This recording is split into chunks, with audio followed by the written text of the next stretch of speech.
Hello, my name is Jocelyn Escamilla,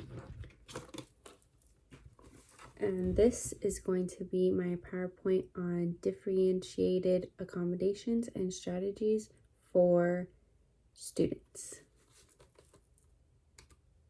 So first, we're going to talk about what differentiated instruction is. So differentiated instruction is tailored instruction to meet individual needs. It's what teachers differentiate on for content processes, products, or the learning environment they use of ongoing assignment and flexible grouping.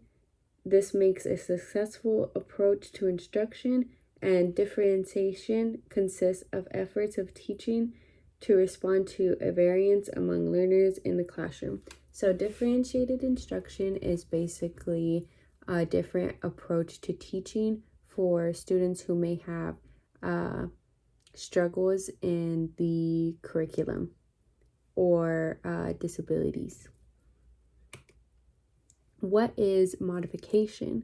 So modification is the term of modification may be used to describe a change in the curriculum. Modifications are made for the students with disabilities who are unable to comprehend all of the content in an instructor is teaching, right? So modification is specifically for those who have a disability, or maybe not a disability, but maybe English isn't their first language. Maybe they're a gifted and talented student. Maybe they have some kind of disorder, So modification is just something that teachers can do to their lesson plan in order to tailor their lesson plan to fit that child's needs. So if they're a non-English, if they're an English second language student, you could give them the assignment in the language that they know.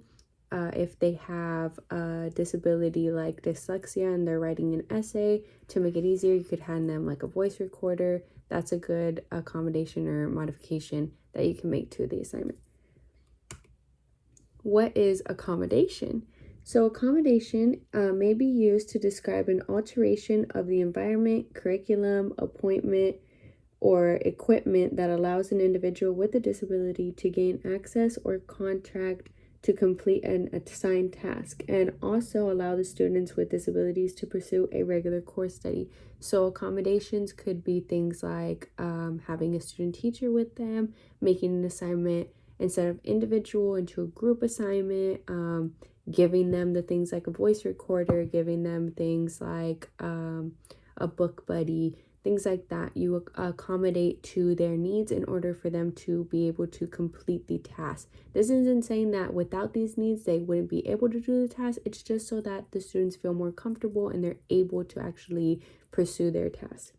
So now we're going to be talking about RTI and what is the role in differentiated instruction. So RTI is an approach that scores used to help all students, including struggling readers.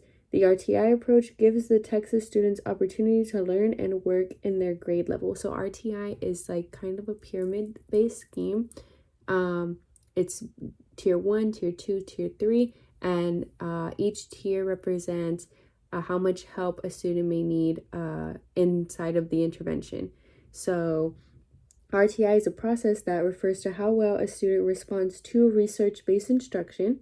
The purpose of the program is to provide a safety net for at-risk readers, some of whom have learning disabilities. At one time, students could not get help until they were failing. Now there is a way to intervene before they get to that point. So it is an intervention. It's to help not just students who have disabilities, but kids who are struggling to get help before they fail. Okay, so learning environments.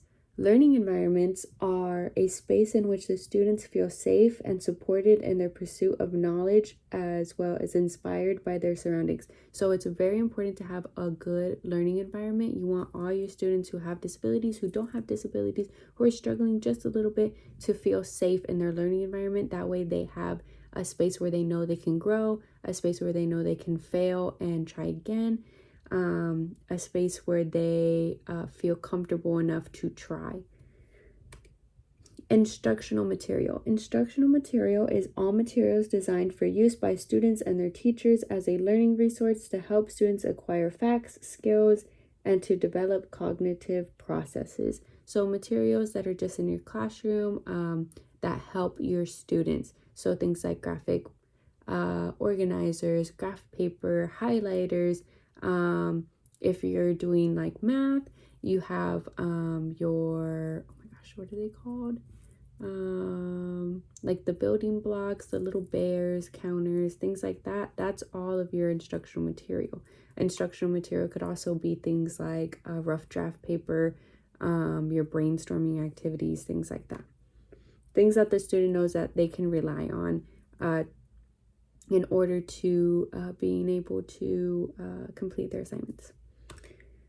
The best teaching practice. So teaching practice is actually a period that a student teacher spends teaching at a school as a part of his or her training. So recently I was in the practicum course and I was a student teacher, and doing that has really opened my eyes to what it's going to be like as a teacher. I think everybody has a general idea of what being a teacher is like, but actually being in the classroom and getting that hands-on experience and learning from an actual teacher and seeing the kids actually active and in the classroom really opened my eyes to how much goes into teaching, and the fact that I had no idea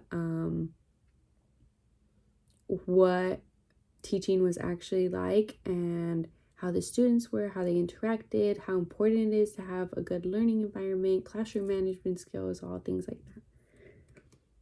So, learning task. A learning task are chronological steps that students take in a lesson. So say you're doing a lesson on writing an essay, right? So first we have to look at our prompt so that we can answer our prompt. Then we have to brainstorm prompt ideas. So how are we answering the prompt? What's your favorite color and why? So we're going to make our brainstorming activity. We're going to name all our favorite colors, and then we're going to put reasons why they are our favorite colors. Then we're going to pick our best one, and then we're going to create our first draft outline. So we're going to have our introduction, our body 1, our body 2, and our conclusion. So we know in our introduction, we're going to restate the question. My favorite color is, and then the answer, pink. And then why? Pink is my favorite color because it's very bright to me and it catches my eyes wherever it goes. It's also the color of a pig, and the pig is my favorite animal. And then so our first paragraph would be about how pink is a very bright color to me and it always catches my eyes. And then the second paragraph will be about how pigs are pink, and pink is my favorite color because I love pigs and this is why I love pigs, right? And then our conclusion will be just a reinstatement of our introduction, which is why pink was our favorite color, and our 2 reasons why being that it's a bright, colorful color that catches my eye all the time, and it's the favorite color of my favorite animal, which is a pig. Other accommodation strategies. So these are actual strategies that people use in their classrooms for differentiated instruction. So you could use a voice recorder. This voice recorder could be used for older kids using a voice memo recorder on a tablet or on a smartphone, or some even have like a recording device physically with them so that they can talk into if they don't want to write or if they have struggle writing. So this could take replace of notes or note-taking or writing a paragraph or an essay. Then there's graph paper. I know graph paper could be used for math too, to organize like their numbers and their decimals so they don't get lost, but it could also be used for reading because the large boxes will help the students organize or line up their writing of letters for words and sentences, because it will help improve the students' structure. And this will help provide structure when they need to make clean and clear letters to form the words in their sentences. Other accommodation strategies, part 2, are a word bank. So providing a word bank or a phrase bank can help kids narrow down the correct response to a question on their paper or give them a model to copy from. So it's a lot easier to answer an open word question or a multiple choice question if there's answers there, right? So what color is the sky? And then there's a blue, there's green, there's yellow, and there's pink, right? So you have the choice to say, what color is the sky? I know that the sky, well, sometimes, there's a sunset, but it's usually always blue, right? So you can circle blue. Cooperative writing. Cooperative writing is teams that can team up on writing assignments so that each does a different part of the assignment, so they can each be taking a part of outlining, brainstorming, writing, or proofreading and editing. So cooperative writing is really important because you can assign each student their own piece of the writing material. If you're writing an essay, one can do brainstorming, one can do the outlining box, one can do editing, the other one can do proofreading right before they turn it in. And this really helps because it always gives students a variety of kids to work with. You could do it at random, you could do it by interest, they can pick their own group, things like that. But it always keeps our kids who need differentiated instruction a chance to be with various different kids at a time. So they're never put as like, oh, I don't want to be with Johnny because Johnny doesn't know how to read or write, or like those kids are together because they're the smart kids, right? Like they always get their work done fast and they always get great grades, things like that.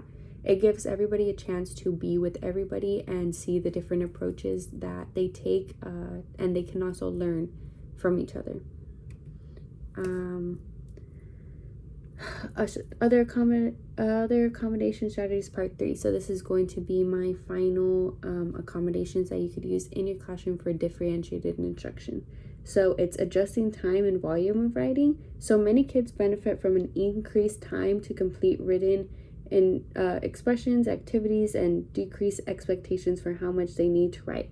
So when you allot them more time, if you say, okay, give me the steps for how to make a peanut butter and jelly sandwich, I'm going to give you guys 15 minutes to write the steps, right? So the kids, they'll be able to write, instead of just being like, oh, get your peanut butter, put it on a slice of bread, get your jelly, put it on the slice of bread, close your sandwich. They'll be able to use those 15 minutes and be like, okay, first I'm going to get my peanut butter jar, I'm going to open the lid, I'm going to get my knife, put it into the peanut butter, then use the knife to spread it onto my piece of bread, and then do the exact same thing for my jelly. Open my jelly jar, put the knife in, get some jelly on my knife, spread it on the other piece of bread, close it, put it on the plate, cut it in half, and enjoy my sandwich, right? That's what they're able to write in 15 minutes. Or you could say, I want everybody to do a quick little paragraph, about 3 sentences. Go ahead and tell me, what is your favorite animal and why? And then you say, I'm going to give you guys 5 minutes, right? So instead of kids being like, oh no, I have to write a whole paragraph, 3 whole sentences, like how am I ever going to get this done, right? They're like, oh wait, I only have to write for 5 minutes. I could write what my favorite animal is and why in 5 minutes. Making assignments hands-on.